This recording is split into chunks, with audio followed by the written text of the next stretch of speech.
Well, Jen, it just might be the stuff of science fiction. Machines that walk like animals and humans. I'm out at the McKenna Mount site where some incredible new technology is being tested and may be coming to a soldier near you. Some may say it's the rise of the machines. The engineers and scientists at Boston Dynamics call it Big Dog. It's a 220-pound technological wonder made of metal, wires, sensors, actuators, hydraulics, electronics, you name it. And it looks and walks like, well, a big dog. People and animals can use their legs to go anywhere on Earth. So we want to make a robot vehicle that can go anywhere a foot soldier can go.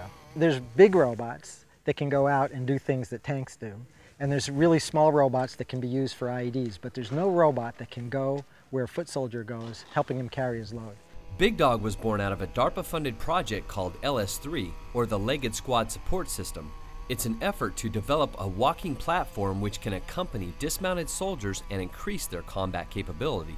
They're pushing the envelope on what reality is as we know it. We know that wheels and tracks cannot go everywhere that a two-legged infantryman can go. We know that.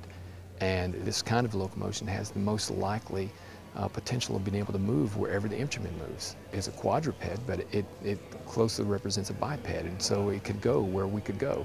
That always seems to be the limiting factor. Wheeled track vehicles simply don't do well in the woods, in the mountains, in sand dune areas, all that types of stuff, and this is where legs have big advantages. The promise of this technology lies in its potential to offload soldiers of the ever-increasing weight burden of combat gear, thus making infantry lighter, safer, and able to bring more firepower to the fight. There was an increase of 45 pounds in combat load from 1990 to 2003. So in 13 years, it went from an average of about 100 pounds to an average of about 145 pounds. If a kid's carrying a Winnebago on his back and he can't move very quickly and he comes under fire, if he can't move quickly enough, he could become a casualty.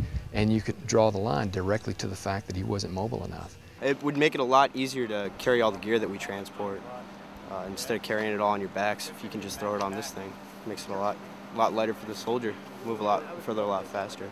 Creating a robot like Big Dog that can walk, balance, and interact with the physical environment autonomously is no easy feat, especially considering all the technologies that are used and have to work together smoothly to make it happen. The computing on a robot like this unlocks its capability. It actively balances itself when it's traveling on terrain.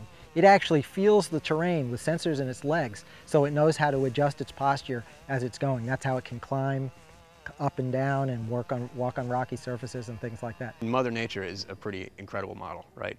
I mean, we've strived to get the way that you can see and hear and interact with the world and balance and all these types of things, that alone is an ambitious goal. Future Big Dogs will follow troops into battle, carry their load, and even take a knee. And some people may even venture to say that they might even become a soldier's new best friend. When you talk about the behaviors that they've come up with to make this machine work the way it works, that in my mind is revolutionary. This is one of those rare moments that you see something, and when you've been around this sort of stuff enough, you suddenly realize this is a wake-up call. Whether you're excited about it or not, walking robots are coming of age. These powerful tools will help our troops to be more effective and stay safer on the battlefields of tomorrow. What an incredible machine. When can we expect Big Dog or something like that to be fielded? Well, although it's amazing what it can do today, Big Dog's only about 4 years old. So there's still a few years of research and development before it'll walk onto any battlefield. Are there any plans to develop two-legged robots that look and walk like soldiers? Not officially, but you can bet with the pace at which this technology is moving, it won't be long before that happens.